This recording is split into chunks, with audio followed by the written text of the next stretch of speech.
wilayah pedesaan dengan tema agrowisata petik buah dengan sistem permakultur di Desa Mertaci, Kecamatan Pademau, Kabupaten Pamekasan. Kalian tahu gak sih apa itu permakultur? Permakultur dalam artian permanent agriculture merupakan cabang ilmu desain ekologis dan desain lingkungan yang mengembangkan arsitektur berkelanjutan dan sistem pertanian berdasarkan ekosistem alam. Nah, yang melatar belakangi saya membahas tema demikian karena keadaan di Desa Mertaci memiliki potensi yang sangat kaya. Potensi alam yang dimiliki di setiap tahunnya berlimpah, termasuk di dalamnya mengenai budidaya buah dan sayur. Desa Mertaci merupakan salah satu daerah penghasil padi terbesar di Kabupaten Pamekasan, sesuai dengan keadaan tanahnya yang cukup makmur. Mengingat kebutuhan masyarakat akan pangan yang semakin tahun semakin bertambah, sedangkan lahan untuk hunian yang semakin melebar menyebabkan penggunaan lahan seefektif mungkin. Nah, untuk itulah saya berencana untuk membuat sebuah wisata yang dipadukan dengan konsep permakultur. Agrowisata merupakan terjemahan dari istilah bahasa Inggris agrotourism. Agro berarti pertanian dan tourism berarti pariwisata atau kepariwisataan. Agrowisata dapat diartikan berwisata ke daerah pertanian. Pertanian dalam arti luas mencakup pertanian rakyat, perkebunan, peternakan, dan perikanan, menurut salah satu ahli Sudiasa 2005. Sedangkan menurut salah satu ahli yaitu Yuti 2000, bahwa agrowisata merupakan salah satu alternatif potensial untuk dikembangkannya di sebuah desa. Kemudian, batas mengenai agrowisata dinyatakan dalam agrowisata tersendiri, yaitu suatu jenis wisata yang khususnya menjadikan hasil pertanian, peternakan, perkebunan sebagai daya tarik bagi wisatawan. Sesungguhnya, agrowisata merupakan kegiatan yang berupaya mengembangkan sumber daya alam suatu daerah yang memiliki potensi di bidang pertanian untuk dijadikan kawasan wisata. Sedangkan pengembangan agrotourism merupakan kombinasi antara pertanian dan dunia wisata untuk hiburan di sebuah desa. Atraksi dari agritourism adalah pengalaman bertani dan menikmati produk kebun bersama dengan jasa yang disediakan. Selanjutnya, mengenai definisi apa sih permakultur itu? Menurut salah satu ahli, IDEP permakultur memiliki dua arti, yaitu yang pertama permanent agriculture, yang kedua permanent kultur. Definisi yang pertama, permanent agriculture merupakan pengelolaan pertanian dan peternakan yang meningkatkan kualitas lahan, memberikan hasil dan pendapatan, dan tetap berkelanjutan untuk masa depan. Sedangkan permanent kultur adalah melestarikan, mendukung, dan bekerja sama dengan budaya dan lingkungan setempat, serta tumbuh bersama dalam waktu bersamaan. Permakultur merupakan konsep yang menjaga integritas keharmonisan antara alam dengan manusia yang bersifat berkelanjutan. Di dalam permakultur perlu adanya pemahaman akan kondisi landscape dan penataan ruang di dalamnya karena perlu memperhatikan kondisi dan keadaan tanah serta tanaman yang akan dibudidayakan. Konsep permakultur ini merupakan konsep yang berupaya untuk menjaga kehidupan berkelanjutan baik di bidang pertanian maupun di lingkungan sekitar, karena permakultur menjaga keharmonisan alam dengan manusia serta menjaga nilai-nilai budaya di daerah setempat. Kelebihan permakultur ini dapat dijadikan sebagai fasilitas yang dapat dinikmati wisatawan dan dinikmati masyarakat lokal dalam membagi ilmunya di dalam konsep hidup berkelanjutan. Dengan ini, bertujuan dari perencanaan pembangunan dengan konsep permakultur diharapkan mampu meningkatkan kreativitas masyarakat dalam mengelola sistem pertaniannya, meningkatkan pendapatan petani, memajukan desa saya sendiri yaitu Desa Mertaci agar kedepannya menjadi contoh desa-desa di sekitar. Apabila pemerintah desa menyetujui upaya pengelolaan lahan agrowisata yang dipadu dengan konsep permakultur, tentunya akan menjadi daya tarik tersendiri tidak hanya masyarakat sekitar, namun masyarakat luas pun akan tertarik. Selanjutnya mengenai potensi dan permasalahan. Secara administratif, Kecamatan Pademau terletak di wilayah kurang lebih 792,30 km persegi dengan datarannya sedikit miring dengan kondisi jenis tanah yaitu aluvial, glei, planosol, laterit, grumosol, dan porsolik. Terdapat sumber daya berupa pasir, kuarsa, lempung, sedimen, gipsum, dan fosfat yang dapat dikategorikan termasuk tanah yang cukup subur. Sebagai wilayah yang cukup subur, akan tetapi untuk pemanfaatan lahan dan hasil tanam masih dikatakan kurang maksimum. Padahal Desa Mortaci ini berada di sekitar pusat ekonomi yang cukup maju dan pertanian yang dapat dikategorikan memiliki potensi di bidang agribisnis yang cukup dikembangkan atau cukup menarik.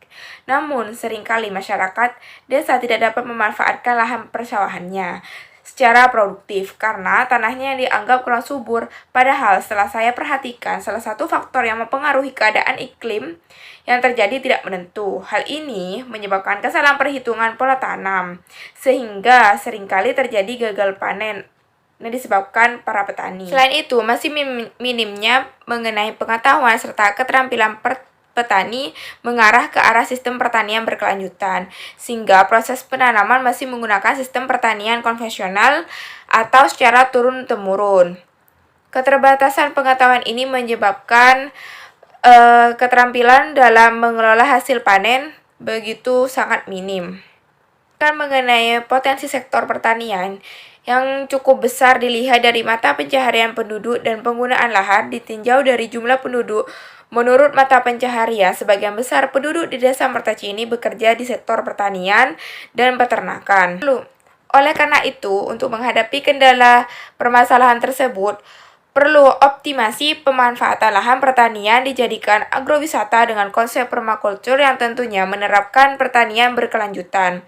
Hal ini tentu harus mendapat dukungan dari pemerintah setempat dan beberapa sektor pertanian setempat, misalnya penyuluh pertanian setempat yang ikut serta membangun dan mengembangkan agrowisata ini. Berikutnya, saya akan membahas mengenai aspek produksi. Yang pertama, lokasi. Pengembangan agrowisata Peti Buah dengan konsep permakultur ini akan kami bangun di lokasi Dusun Solo, RT 1 RW 2 di Desa Mertaci, Kecamatan Pademau, Kabupaten Pamekasan. Kedua, kapasitas produksi. Dalam pemenuhan kapasitas produksi secara bertahap akan dipenuhi pada beberapa bulan selanjutnya. Kemudian, jumlah produksi juga akan terpengaruh oleh respon masyarakat akan keberadaan wisata yang memadukan antara pertanian berkelanjutan dengan wisata alam ini. Pembahasan selanjutnya mengenai aspek hukum. Yang pertama, nama unit usaha. Unit usaha kami diberi nama Agrowisata Madrim Permakultur, yang merupakan istilah dari wisata dengan perpaduan konsep pertanian berkelanjutan. Nama usahanya sudah ada, logo usahanya seperti gambar di samping.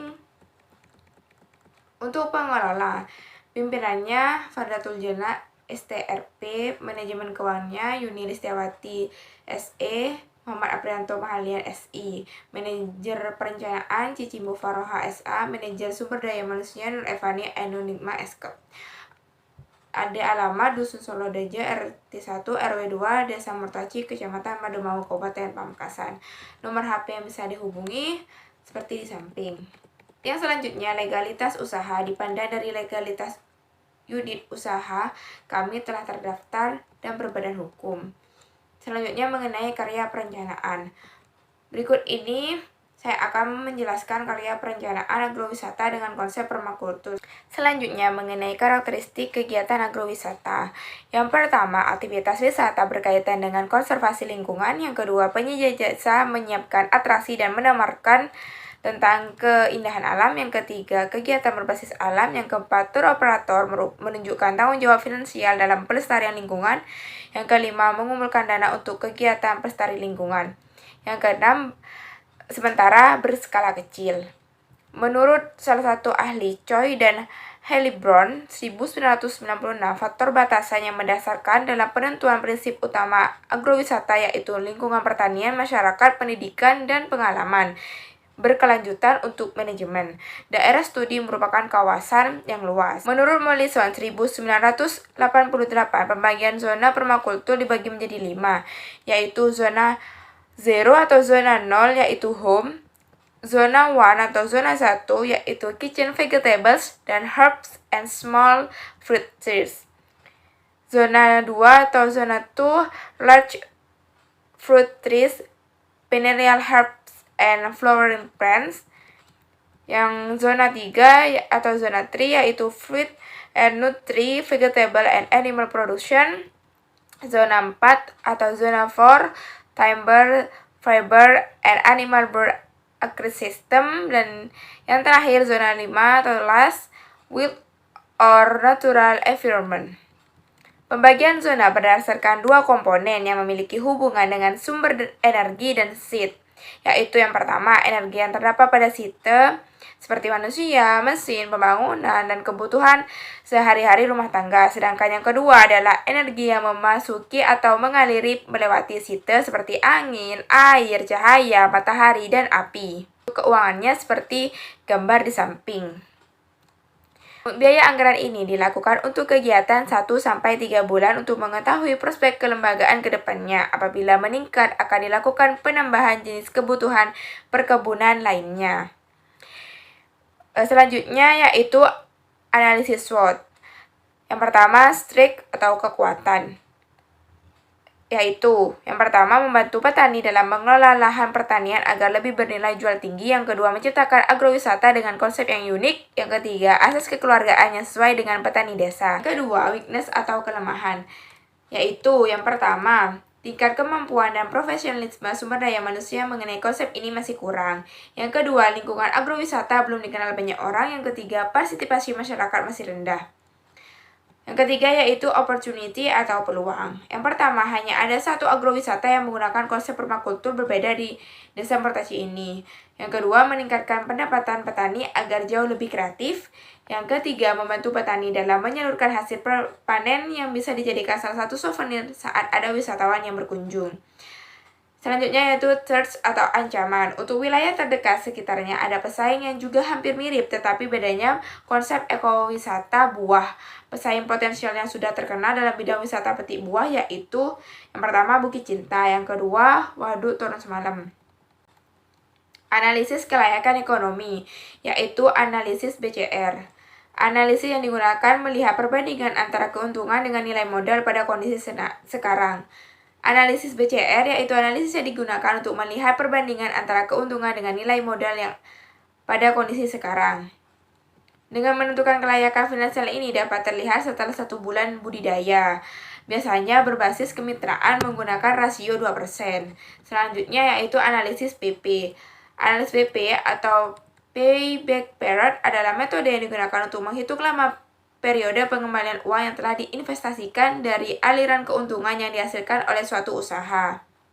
Jika dilihat dari analisis finansial untuk pengelolaan agrowisata ini, diperlukan kurang lebih 3 bulan kemudian agar terlihat berapa lama periode pengembalian uang usaha.